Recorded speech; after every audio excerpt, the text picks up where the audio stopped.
Welcome to our channel. Today we how to configure GraphQL with AWS AppSync for mobile. Detailed guide step by step clearly. Start by logging into your AWS Management Console. Navigate to the AppSync service. Click on the Create API button. Choose the Build from Scratch option for a new API. Enter a name for your API in the provided field.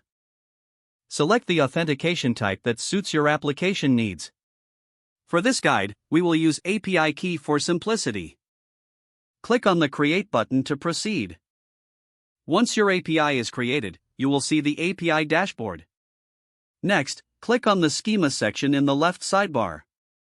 Here, you will define your GraphQL schema. Input a basic type definition to get started, such as type query, hello, string. Click on the Save Schema button once done. Now, navigate to the Data Sources section. Click the Create Data Source button. Select the type of data source you want to connect, like DynamoDB. If using DynamoDB, select an existing table or create a new one. Provide a name for the data source and configure the necessary settings. Scroll down and click on the Create button to finalize the data source. Now, navigate to the Queries section in the left sidebar. Click on Create Resolver next to your defined query. Select the data source you created earlier. For the Resolver mapping template, input the following: version, February 28, 2017, operation, getItem, key, ID, $util.dynamod. To DynamoDB.json. Next, navigate to the API Keys section.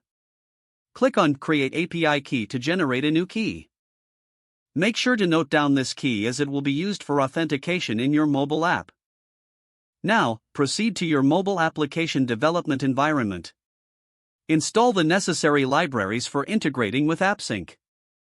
For iOS, use Apollo Client. Don't forget to like this video and subscribe to our channel for more step-by-step tech guides.